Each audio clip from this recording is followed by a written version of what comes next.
മഴതോറും മുൻപേ സീരിയലിന്റെ latest episode review ആണ് പറയുന്നത്. ബാലചന്ദ്രനെയും അലീനയും കാണാനായി പോയ മനു വീട്ടിലേക്ക് തിരിച്ചെത്തിയതോടെയാണ് സംഭവങ്ങൾ തുടക്കമാകുന്നത്. മനു വീട്ടിൽ കയറിയ ഉടനെ തന്നെ കമലമ്മ ചോദ്യങ്ങളുമായി അവനെ വളഞ്ഞു. അവരുടെ മുഖത്ത് ദേഷ്യവും ആകാംക്ഷയും നിഴലിച്ചിരുന്നു. നീ എന്തിനാണ് അങ്ങോട്ടേക്ക് പോയത്? അവർ ഇപ്പോൾ എവിടെയാണ്? അവരുടെ കാര്യങ്ങളൊക്കെ എന്തൊക്കെയാണ് എന്നൊക്കെയുള്ള കമലയുടെ ചോദ്യങ്ങൾ മനുശങ്കറിന് ഒട്ടും തന്നെ രസിച്ചില്ല. അമ്മയുടെ ഈ ഒരു പെരുമാറ്റം അവനിൽ അതൃപ്തിയുണ്ടാക്കി. കമല തൻ്റെ അമർഷം ഒട്ടും തന്നെ കുറച്ചില്ല. അവർ കുറ്റപ്പെടുത്തലിൻ്റെ സ്വരത്തിൽ തുടർന്നു. എന്നാലും ബാലചന്ദ്രൻ ചെയ്തത് ഒട്ടും ശരിയായില്ല. അവളെയും വിളിച്ചുകൊണ്ട് ഒരു റിസോർട്ടിലേക്ക് പോയി താമസിക്കുക എന്ന് പറഞ്ഞാൽ എന്താണ് അതിൻ്റെ അർത്ഥം? നേരെ അവളെ ഇങ്ങോട്ടേക്ക് സ്വന്തം വീട്ടിലേക്ക് കൊണ്ടുവരികയല്ലേ വേണ്ടത്? അതിന് പകരം റിസോർട്ടിലേക്ക് കൊണ്ടുപോയി താമസിപ്പിക്കേണ്ട വല്ല കാര്യമുണ്ടായിരുന്നോ? കമലമ്മയുടെ ഈ വാക്കുകൾ മനുശങ്കറിനെ ചൊടിപ്പിച്ചു. മനുശങ്കർ അമ്മയ്ക്ക് ശക്തമായ മറുപടി നൽകി. അമ്മയെ വീട്ടിലേക്ക് കൊണ്ടുവരാനായിട്ട് ഇവിടെ നിന്ന് എല്ലാവരും കൂടി അവളെ ഇറക്കി വിട്ടതല്ലേ? അതിൽ ഈ നിൽക്കുന്ന കൊച്ചച്ഛനും ഉണ്ടായിരുന്നു. അങ്ങനെയുള്ളപ്പോൾ അങ്കിൾ അവളെ പെട്ടെന്ന് ഇങ്ങോട്ടേക്ക് കൊണ്ടുവരുമെന്ന് അമ്മക്ക് തോന്നുന്നുണ്ടോ? അങ്കിളിന് ഇഷ്ടമുള്ളത് അങ്കിൾ ചെയ്യട്ടെ. അതിൽ അമ്മ ഇത്രമാത്രം വിഷമിക്കേണ്ട കാര്യമൊന്നുമില്ല. മനുവിൻ്റെ മറുപടി കമലയെ കൂടുതൽ പ്രകോപിതയാക്കി. അവർ പരിഹാസത്തോടെ പറഞ്ഞു, ഓ, അപ്പോൾ എല്ലാ ബാലചന്ദ്രൻ്റെ ഇഷ്ടം പോലെയാണല്ലേ? ഇത്രയും മുതിർന്ന പിള്ളേരൊക്കെയായി എന്നിട്ടും ബാലചന്ദ്രൻ ലജ്ജയില്ലേ ഇങ്ങനെയൊക്കെ കാണിക്കാൻ? ഇത് കേട്ട് മനുശങ്കറിന്റെ നിയന്ത്രണം വിട്ടു. അവർ കടുപ്പിച്ചു പറഞ്ഞു, അതെ അമ്മേ, കൂടുതൽ അങ്കിളിന്റെ നാണക്കേടും അന്വേഷിക്കാൻ അമ്മ പോവണ്ട. കേട്ടല്ലോ? ഇത്രയും പറഞ്ഞ് ദേഷ്യത്തോടെ മനു മുറിയിലേക്ക് കയറിപ്പോയി. ഈ സമയം തന്നെ അവിടെയുണ്ടായിരുന്ന രാജീവൻ ഇടപെട്ടു. കമലേച്ചി, ഇവൻ പറഞ്ഞത് കേട്ടിട്ട് ഇവനെ വെറുതെ വിടാൻ പറ്റില്ല. എന്തെങ്കിലും ചെയ്തേ മതിയാവൂ, രാജീവൻ പറഞ്ഞു. എന്ത് ചെയ്യാൻ പറ്റും? ഞാനൊന്ന് ആലോചിക്കട്ടെ. ആലോചിച്ചിട്ട് വേണം ഓരോ തീരുമാനവും എടുക്കാൻ.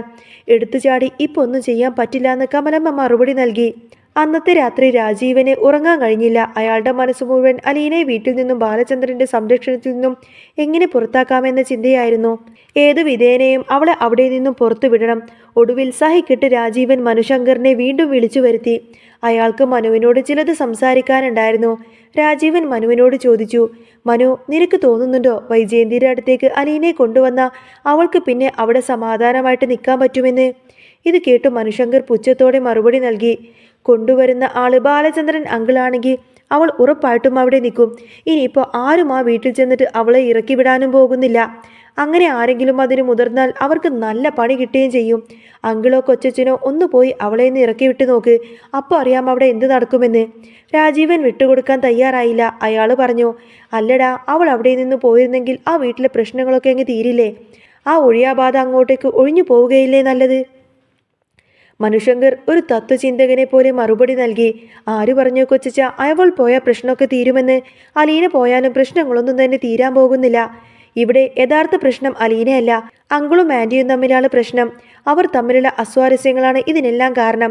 അലീന ആ വീട്ടിൽ നിന്ന് പോയാലും അവർ തമ്മിൽ പ്രശ്നങ്ങൾ ഉണ്ടായിക്കൊണ്ടേയിരിക്കും.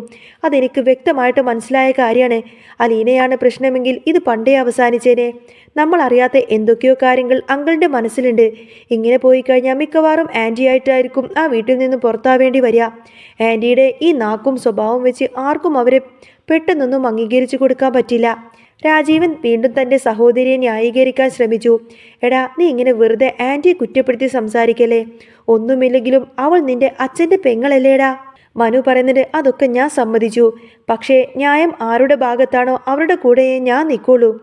നിങ്ങളൊക്കെ എന്ത് ചെയ്തിട്ടും ഒട്ടും ശരിയായില്ല. ഒരു കാരണവശാലും അലീനെ അവിടെ നിന്നും അടിച്ചിറക്കി വിടാൻ പാടില്ലായിരുന്നു. അതും ചെയ്തിട്ട് ഇനി ന്യായീകരിക്കാൻ വരരുത്. കൊച്ചച്ഛൻ ഇനി എങ്ങാനും അങ്ങോട്ടേക്ക് അങ്കിളിൻ്റെ മുന്നിൽ അങ്ങ് ചെന്ന് പെട്ടുകഴിഞ്ഞാൽ അങ്കിള് ചിലപ്പോൾ കവിളടിച്ച് പൊട്ടിക്കും. ഉറപ്പായിട്ടും നല്ലത് കിട്ടും. ഇത്രയും പറഞ്ഞുകൊണ്ട് തന്നെ മനുശങ്കർ അവിടെ നിന്നും പോയി. രാജീവൻ്റെ ഉള്ള സമാധാനവും അതോടുകൂടെ തന്നെ പൂർണ്ണമായിട്ടും നഷ്ടപ്പെട്ടു. പിറ്റേ ദിവസം രാവിലെ റിസോർട്ടിൻ്റെ മുറിയിൽ ബാലചന്ദ്രൻ കണ്ണു തുറക്കുമ്പോൾ കാണുന്നത് മനോഹരമായൊരു കാഴ്ചയാണ്. അലീനയും കൃഷ്ണമോളും കെട്ടിപ്പിടിച്ച് കിടന്നുറങ്ങുന്നു. അവർ 3 പേരും ഒരേ കട്ടിലിലാണ് കിടക്കുന്നത്. നടുവിൽ കിടക്കുന്ന കൃഷ്ണമോൾക്ക് അലീനയെ ജീവനാണ്. തൻ്റെ സ്വന്തം ചേച്ചിയല്ലേ എന്ന സ്നേഹത്തോടെ അവൾ അലീനയെ മുറുകെ പിടിച്ചിരുന്നു. ഈ കാഴ്ച ബാലചന്ദ്രൻ്റെ മനസ്സിൽ വല്ലാത്തൊരു സന്തോഷം നിറച്ചു. ചേച്ചിയും അനിയത്തിയും തമ്മിലുള്ള ആത്മബന്ധം നേരിട്ട് കണ്ടപ്പോൾ അദ്ദേഹത്തിന് നിർവൃതി തോന്നി. കൃഷ്ണമോള് സത്യമെല്ലാം തന്നെ തിരിച്ചറിഞ്ഞിരിക്കുന്നു. അലീനക്ക് അതൊന്നും അറിയില്ല. എന്നാൽ ഇന്നല്ലെങ്കിൽ നാളെ ബുദ്ധിയുള്ള അലീന ആ സത്യമെല്ലാം തന്നെ മനസ്സിലാക്കുമെന്ന കാര്യം ബാലചന്ദ്രന് ഉറപ്പായിരുന്നു. സ്നേഹത്തോടെ അവർ 2 പേരെയും നോക്കി ബാലചന്ദ്രൻ പതിയെ എഴുന്നേറ്റു. ഇതേ സമയം മുത്തശ്ശി കടുത്ത മാനസിക സംഘർഷത്തിലായിരുന്നു. എന്ത് ചെയ്യണമെന്നറിയാതെ അവർ ഉഴലുകയായിരുന്നു. ഇതിനിടയിൽ മുത്തശ്ശിക്കുള്ള ചായയുമായിട്ട് അവർ ചെന്നു. ചായ വാങ്ങുന്നതിനിടയിൽ മുത്തശ്ശി ചോദിച്ചു, അല്ല, ബാലചന്ദ്രൻ നിന്നെ വിളിക്കുകയോ മറ്റോ ചെയ്തോ വൈജേ? വൈജയന്തി നിരാശയോടെ പറഞ്ഞു, വിളിച്ചു. ഇനിയിപ്പോൾ എപ്പോൾ വിളിച്ചു എന്ന് ചോദിച്ചാൽ മതി. ഇനിയും വിളിയും പറച്ചിലും ഒന്നും ഉണ്ടാകുമെന്നൊന്നും എനിക്ക് തോന്നുന്നില്ല അമ്മേ. ഒരു നിമിഷം ആലോചിച്ച ശേഷം മുത്തശ്ശി ഒരു സംശയം പ്രകടിപ്പിച്ചു. അല്ല, ഇനിയിപ്പോൾ ബാലചന്ദ്രനും കൃഷ്ണമോളും അലീനെ കൂട്ടിയിട്ട് ഇങ്ങോട്ടേക്ക് വരില്ലേ? എനിക്ക് തോന്നുന്നത് ചിലപ്പോൾ അവർ ഇവിടെ സ്ഥിരതാമസം ആക്കിക്കളയുമെന്നാണ്. ഒരു വീടുമെടുത്ത് അവർ അവിടെ തന്നെ കൂടുമല്ലോ. മുത്തശ്ശിയുടെ ഈ വാക്കുകൾ വൈജയന്തിയുടെ നെഞ്ചിൽ ഇടുത്തി പോലെയാണ് വീണത്. ഭയത്തോടെ അവർ പറഞ്ഞു, അമ്മേ, വെറുതെ കരുനാക്കെടുത്ത് വളക്കാതെ അങ്ങനെയൊന്നും പറയരുത്. മുത്തശ്ശി വിടാൻ ഭാവമില്ലായിരുന്നു. ഞാനൊരു കാര്യമാണ് പറഞ്ഞത്. അതിനും നല്ല സാധ്യതയുണ്ട്. ബാലചന്ദ്രന്റെ സ്വഭാവം നിനക്കറിയാവുന്നതല്ലേ? അവൻ നിന്നോട് നല്ല വാശിയിലാണ്. നിനക്കിതിൻ്റെ വല്ല ആവശ്യമുണ്ടായിരുന്നു വൈജയന്തി? അമ്മയോട് ഓരോന്ന് പറയാൻ വരുന്ന എന്നെ വേണം തല്ലാൻ. ഉള്ള സമാധാനം കൂടി കളഞ്ഞ മുത്തശ്ശിയുടെ വാക്കുകൾ കേട്ട് വൈജയന്തി അവിടെ നിന്നും ഇറങ്ങിപ്പോയി. വൈജയന്തിയുടെ വീട്ടിലെ സംഭവ വികാസങ്ങൾ നടക്കുമ്പോൾ തന്നെ രേവതിക്കുട്ടി മനുശങ്കറിന്റെ ഫോണിലേക്ക് വിളിച്ചു. തലേ ദിവസം വിളിച്ചിട്ട് കിട്ടാത്തത് കൊണ്ട് തന്നെ അവൾ വീണ്ടും വിളിച്ചു. ഇത്തവണ മനുശങ്കർ ഫോൺ എടുത്തു. രേവതിക്കുട്ടിക്ക് അറിയേണ്ടത് അലീനയെക്കുറിച്ചായിരുന്നു. അലീന ചേച്ചിക്ക് എന്തു പറ്റി, എങ്ങനെയാ കാര്യങ്ങൾ? രേവതിക്കുട്ടി ഉത്കണ്ഠയോടെ ചോദിച്ചു. മനുശങ്കർ അവളെ സമാധാനിപ്പിച്ചു. നീ പേടിക്കേണ്ട കാര്യമൊന്നുമില്ല രേവതിക്കുട്ടി. അലീനക്ക് പ്രശ്നങ്ങളൊന്നുമില്ല. ബാലചന്ദ്രൻ അവളുടെ കൂടെ തന്നെയുണ്ട്. വീട്ടിൽ നിന്നും ഇറക്കി വിട്ടുവെങ്കിലും അങ്കിളിപ്പോൾ അവളെ സംരക്ഷിക്കുന്നുണ്ട്. ഇത് കേട്ട രേവതിക്കുട്ടി പറഞ്ഞു, ഞാൻ പോയി എൻ്റെ അലീന ചേച്ചി ഇങ്ങോട്ടേക്ക് കൂട്ടിക്കൊണ്ടുവരും. ഒന്നുകിൽ ഇവിടെ നിർത്തും, അല്ലെങ്കിൽ വേറെ എവിടെയെങ്കിലും ജോലിക്ക് നിർത്തിക്കോളാം.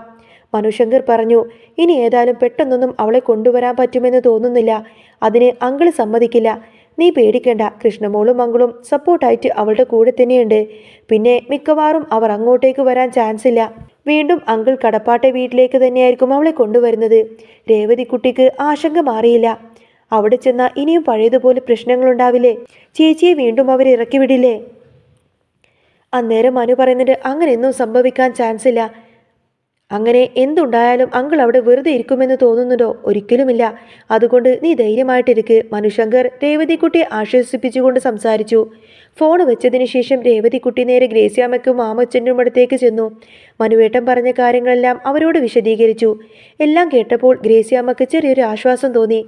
എന്തായാലും ബാലചന്ദ്രൻ അങ്കിളും അവളെ സംരക്ഷിക്കുന്നുണ്ടല്ലോ, അത് തന്നെ വലിയ ഭാഗ്യമാണ് എനിക്ക് തോന്നുന്നത്. ഗ്രേസ്യാമ്മ പറഞ്ഞു. പക്ഷേ ഒരു കാര്യമുണ്ട്. സ്വന്തം പെറ്റമ്മയുടെ കാര്യം അറിയാലോ. അവർക്ക് അലീനയെ തീരാത്ത ദേഷ്യമാണ്. ചിലപ്പോൾ അലീനെ കൊല്ലാൻ പോലും അവർ മടിക്കില്ല. ഇനി വൈജയന്തിയുടെ ആങ്ങളമാരൊക്കെ വന്ന് വല്ല പ്രശ്നമുണ്ടാക്കിയാലോ? അലീനയ്ക്ക് അവിടെ നിൽക്കാൻ പറ്റുമോ? ഗ്രേസ്യാമ്മ തൻ്റെ ഭയം പങ്കുവച്ചു. രേവതിക്കുട്ടി പറഞ്ഞു, ചേച്ചി ഒന്ന് ഫോണിൽ കിട്ടിയാൽ മതിയായിരുന്നു. ബാലചന്ദ്രൻ സാറിൻ്റെ ഫോണിലേക്കൊന്ന് വിളിച്ചിട്ട് കിട്ടുന്നില്ല. ഗ്രേസ്യാമ്മ അവളെ സമാധാനിപ്പിച്ചു. നീ വിഷമിക്കാതിരിക്ക്, നമുക്ക് നോക്കാം. ഒരു പക്ഷേ അലീന എവിടെയുണ്ടെന്ന് മനുവിനോട് ചോദിച്ചിട്ട് നമുക്ക് അങ്ങോട്ടേ പോവാം. ഇനിയിപ്പോൾ അവർ കടപ്പാട്ടെ വീട്ടിലേക്ക് വന്നില്ലെങ്കിൽ അലീന ഉള്ളിടത്തേക്ക് പോയിട്ട് നമുക്ക് അവളെ കാണാലോ. ഇങ്ങനെയൊക്കെ പറഞ്ഞ് അവർ രേവതിക്കുട്ടിയെ ആശ്വസിപ്പിച്ചെങ്കിലും അവളുടെ ഉള്ളിലെ കനലൊന്നും തന്നെ കേട്ടിട്ടുണ്ടായിരുന്നില്ല. ഇതേ സമയം രാജീവൻ വൈജയന്തിയെ കാണാനായി എത്തി. രാജീവിനെ കണ്ട പാടെ തന്നെ വൈജയന്തി പൊട്ടിത്തെറിച്ചു. രാജീവ, നീ അല്ലേ പറഞ്ഞത് എല്ലാ പ്രശ്നങ്ങളും തീരുമെന്ന്? എന്നിട്ടിപ്പോൾ എന്തായി? പ്രശ്നം കൂടുതൽ രൂക്ഷമായി. ഒന്നിനും ഒരു പരിഹാരവും ഉണ്ടായില്ലല്ലോ. വൈജയന്തി രാജീവിനെ കുറ്റപ്പെടുത്തി സംസാരിച്ചു. രാജീവൻ പറയുന്നത്, നീ ഒന്ന് സമാധാനിക്ക് വൈജയെ. നമുക്ക് എന്തെങ്കിലും പരിഹാരം ഉണ്ടാക്കാം. എന്ത് പരിഹാരം? അവളെ ഈ വീട്ടിൽ നിന്നും ഇറക്കിവിട്ട എല്ലാം ശരിയാവുമെന്നല്ലേ പറഞ്ഞത്? എന്നിട്ടിപ്പോൾ വല്ലതും നടന്നോ? വൈജയന്തിക്ക് ദേഷ്യം അടക്കാനായില്ല. രാജീവൻ തൻ്റെ പുതിയ പദ്ധതി വെളിപ്പെടുത്തി. ഞാൻ ഇനി ശിവേട്ടനെയും കൂടി വിളിക്കാം. ശിവേട്ടനോട് സംസാരിച്ച് അവളുടെ കാര്യം എന്ത് ചെയ്യണമെന്ന് തീരുമാനിക്കാം. ഗംഗയെ വിളിച്ചിട്ട് കാര്യമില്ല. അവർ അലീനയുടെ പക്ഷത്താണല്ലോ. നീ എന്നെ വിശ്വസിക്ക്. ഞാൻ നിന്നെ ഈ പ്രശ്നത്തിൽ നിന്നും രക്ഷിക്കും. അവൾ ഒരിക്കലും ഇനി ഇവിടെ വാഴാനൊന്നും ഞാൻ സമ്മതിക്കില്ല. ബാലചന്ദ്രൻ ചിലപ്പോൾ അവളെ ഇങ്ങോട്ടേക്ക് കൂട്ടിക്കൊണ്ടുവരുമായിരിക്കും. പക്ഷേ അവളെ ഇവിടെ പൊറുപ്പിക്കാനൊന്നും ഞാൻ സമ്മതിക്കില്ല. ഇങ്ങനെയൊക്കെ പറഞ്ഞ് വൈജയന്തിയെ സമാധാനിപ്പിച്ചാണ് രാജീവൻ അവിടെ നിന്നും മടങ്ങിയത്. എന്നാൽ രാജീവൻ തൻ്റെ ഉള്ളിൽ വലിയ ഉറപ്പൊന്നും തന്നെ ഇല്ലായിരുന്നു. തിരിച്ചു പോകുന്ന വഴി രാജീവൻ ശിവശങ്കറിനെ വിളിച്ചു. അലീനയുടെ കാര്യങ്ങളെല്ലാം വിശദമായി പറഞ്ഞു. എന്നാൽ എല്ലാം കേട്ടതിന് ശേഷം ശിവശങ്കർ മുന്നറിയിപ്പ് നൽകി. സൂക്ഷിച്ചും കണ്ടും വേണം കാര്യങ്ങളൊക്കെ കൈകാര്യം ചെയ്യാൻ. നിന്റെ ജോലിയെ ഇതൊന്നും ബാധിക്കരുത്. അവിടെ ചെന്ന് കേസും വഴക്കും ഉണ്ടാക്കിക്കഴിഞ്ഞാൽ പിന്നെ നിന്റെ തിരിച്ചുവരവ് മടങ്ങും. ശിവശങ്കറിന്റെ വാക്കുകളിൽ കാര്യമുണ്ടെന്ന് രാജീവനും തോന്നി. ഈ സംഭാഷണത്തിനിടയിൽ ഹരിശങ്കർ ക്രൂരമായ ഒരു നിർദ്ദേശം മുന്നോട്ട് വെച്ചു. കൊച്ചച്ച, നമുക്കൊരു കാര്യം ചെയ്താലോ? അവളെ തട്ടിക്കൊണ്ടുപോയി ഏതെങ്കിലും കൊട്ടേഷൻ സംഘത്തിന് കൊടുത്തു കൊന്നുകളഞ്ഞാലോ? അതൊരു നല്ല ഐഡിയ അല്ലേ? പക്ഷേ രാജീവൻ അതിനെ എതിർത്തു. എടാ പൊട്ട, അങ്ങനെയൊന്നും ചെയ്താൽ പോലീസ് പിടിക്കും. അത് വലിയ പ്രശ്നമാവും. അതൊന്നും ശരിയാവില്ല. നിയമപ്രശ്നങ്ങളില്ലാതെ വേറെന്തെങ്കിലും വഴികൾ നോക്കണം. അലീനെ ഇല്ലാതാക്കാനുള്ള ചിന്ത അവർ ഉപേക്ഷിച്ചുവെങ്കിലും തൽക്കാലം എടുത്തു ചാടി ഒന്നും ചെയ്യേണ്ടെന്ന് അവർ തീരുമാനിച്ചു. അങ്ങനെ അലീനയുടെയും ബാലചന്ദ്രന്റെയും ചുറ്റും കുതന്ത്രങ്ങളുടെയും പകയുടെയും വലകൾ മുറുകുമ്പോഴും സ്നേഹത്തിന്റെ കവചം തീർത്ത് ബാലചന്ദ്രനും കൃഷ്ണമോളും അവൾക്കൊപ്പം തന്നെ നിൽക്കുന്നു. വരും ദിവസങ്ങൾ ഈ സംഘർഷം എങ്ങോട്ടേക്ക് തിരിയുമെന്ന് നമുക്ക് കാത്തിരുന്ന് കാണാം. അലീനയുടെ അതിജീവനത്തിന്റെ കഥ ഇവിടെ തുടങ്ങുകയാണ്. അപ്പോൾ നിങ്ങൾക്ക് ഈ ഒരു ചാനൽ ഇഷ്ടമാവുകയാണെങ്കിൽ സബ്സ്ക്രൈബ് ചെയ്യാനും സപ്പോർട്ട് ചെയ്യാനൊന്നും മറക്കല്ലേ.